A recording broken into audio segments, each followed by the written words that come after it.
Oke, baik teman-teman, selamat siang untuk kita semua.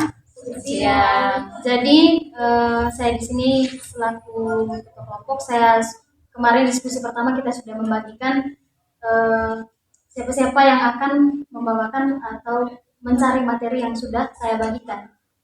Jadi pada kesempatan ini saya akan memberikan kesempatan yang pertama dan pada siapa untuk membacakan materinya yang sudah saya bagikan kemarin. Untuk yang pertama saya silakan. Terima kasih atas kesempatan yang diberikan kepada saya. Saya akan menjelaskan pengertian presuposisi. Presuposisi adalah perarahan berasal dari kata to presuppose yang dalam bahasa Inggris berarti to suppose beforehand, menduga sebelumnya. Dalam arti sebelum pembicara atau penulis mengujarkan sesuatu, ia sudah memiliki dugaan sebelumnya tentang kawan bicara atau hal yang dibicarakan. Presuposisi adalah kesimpulan atau asumsi awal penutur sebelum melakukan tuturan bahwa apa yang disampaikannya dapat dipahami oleh mitra tuturnya. Sebuah kalimat memposisikan kalimat yang lain jika ketidakbenaran kalimat yang kedua yang dipresuposisikan mengakibatkan kalimat yang pertama yang mempresuposisikan tidak dapat dikatakan benar atau salah. Sekian dari saya berikan kesempatan untuk pemateri kedua. Baik, terima kasih untuk materi yang pertama. Jadi teman-teman apakah punya pendapat tentang materi yang pertama ini? Apa yang harus kita lakukan pada saat penyusunan makalah? Lanjut saja. Lanjut langsung materi kedua. Oke. Baiklah, saya langsung persilakan untuk materi yang kedua. Silakan dibaca.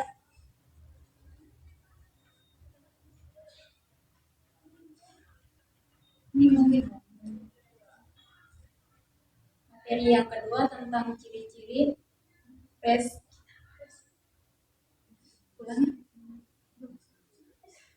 materi yang kedua tentang ciri-ciri presuposisi. Ciri-ciri presuposisi adalah sesuatu yang dimasukkan oleh penutur sebagai kejadian sebelum menghasilkan suatu tuturan. Ciri-ciri peranggapan dalam bertutur sangat ditentukan oleh pernyataan kalimat yang dituturkan. Selanjutnya saya akan menambahkan sedikit tentang ciri-ciri presuposisi. Yang pertama itu berbasis pada asumsi. Presuposisi bergantung pada asumsi atau dugaan tanpa bukti konkret. Yang kedua subjektif, yaitu presuposisi seringkali bersifat subjektif dan dapat dipengaruhi oleh pengalaman, kepercayaan, atau kebiasaan individu. Yang ketiga, rentan terhadap kesalahan. Karena dibuat tanpa bukti yang cukup, presuposisi rentan terhadap kesalahan dan penafsiran yang salah. Yang keempat, pengaruh pada penilaian. Presuposisi dapat mempengaruhi bagaimana seseorang menilai atau memahami situasi atau orang lain. Yang kelima, memerlukan konfirmasi. Untuk memastikan kebenaran presuposisi, perlu dilakukan pengumpulan data atau informasi yang lebih lanjut. Untuk ciri-ciri presuposisi mungkin itu saja yang kami cari. Kalau ada yang ingin menambahkan bisa. Oke, baik, itu tadi materi tentang ciri-ciri presuposisi. Jadi mungkin ada dari teman-teman yang mau menyampaikan pendapat atau tidak ada? Kita lanjutkan ke materi yang ketiga tentang jenis-jenis presuposisi. Oke, saya persilahkan.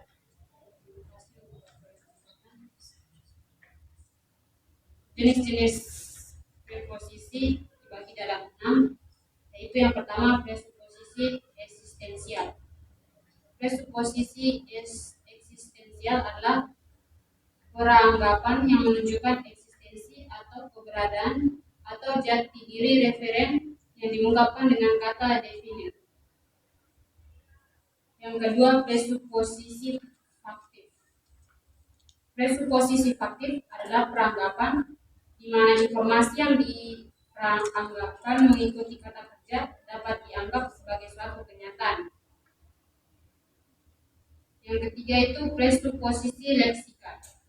Presuposisi leksikal dipahami sebagai bentuk peranggapan di mana makna yang dinyatakan secara konvensional ditafsirkan dengan peranggapan bahwa suatu makna lain atau yang tidak dinyatakan dipahami. Yang keempat, presuposisi non-faktif. Presuposisi non-faktif dalam suatu peranggapan diasumsikan tidak benar. Yang kelima, presuposisi struktural. Presuposisi struktural mengacu pada struktur kalimat-kalimat tertentu telah dianalisis sebagai peranggapan secara tetap dan konvensional bahwa bagian struktur itu sudah diasumsikan kebenarannya. Hal ini tampak diinterpretasikan dengan kata tanya, kapan dan di mana sudah diketahui sebagai masalah. Yang keenam,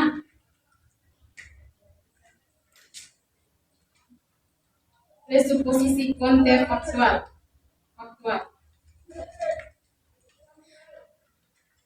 Kontrafaktual berarti bahwa yang diperanggapkan tidak hanya tidak benar, tetapi juga merupakan kebalikan dari benar atau bertolak belakang dari kenyataan.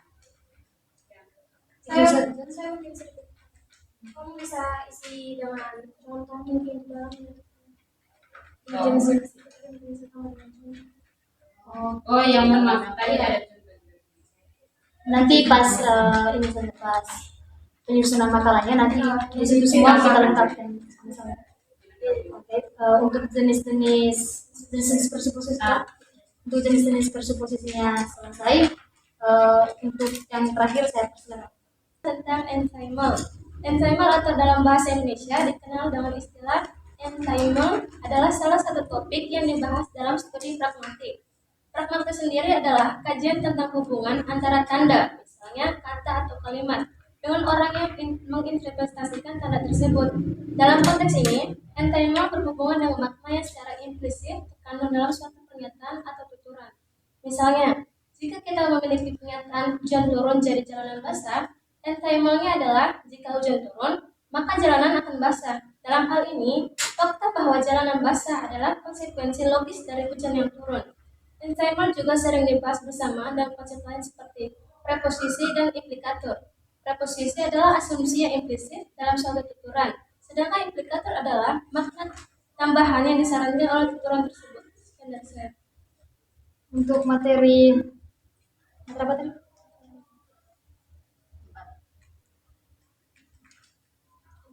Entitlement. Untuk materi entitlement itu mungkin nanti lebih dijelaskan itu pada saat penyusunan makalah. Karena saya juga tidak terlalu mengerti entitlement sendiri itu apa sebenarnya. Nanti kita cari-cari Lebihnya dimasukin ke materi. Nanti kita cari sama-sama pada saat penyusunan makalah.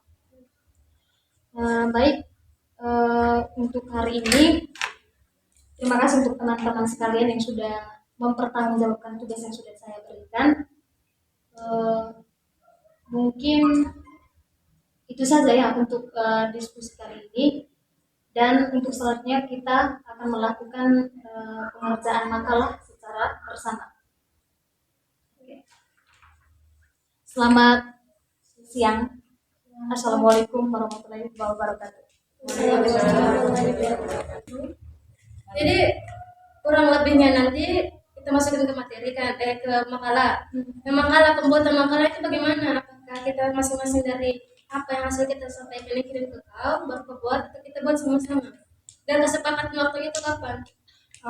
Karena kan untuk situasinya yang sekarang itu kan tidak terlalu kondusif gitu.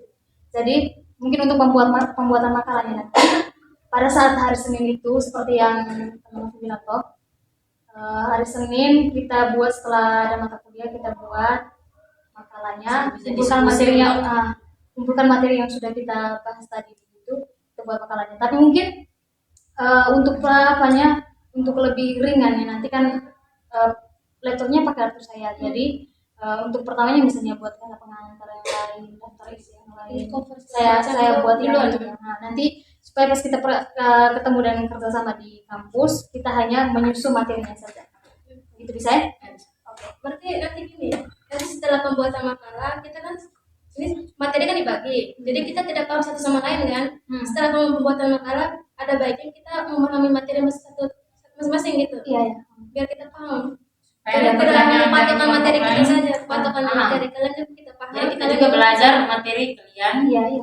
yang kalian punya, terus kalian juga belajar supaya kalau ada pertanyaan dari kelompok lain kan tidak Tidak seharusnya kalian kami bisa sendiri jawab. yang bisa jawab, kalian juga bisa mencari tahu. Nanti kan kita belajar sama-sama tuh.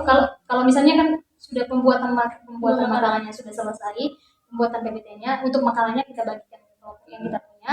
Habis itu kita pelajari gitu. Nanti pada saat presentasinya kita bagikan siapa-siapa yang mau membacakan yang ini. Gitu.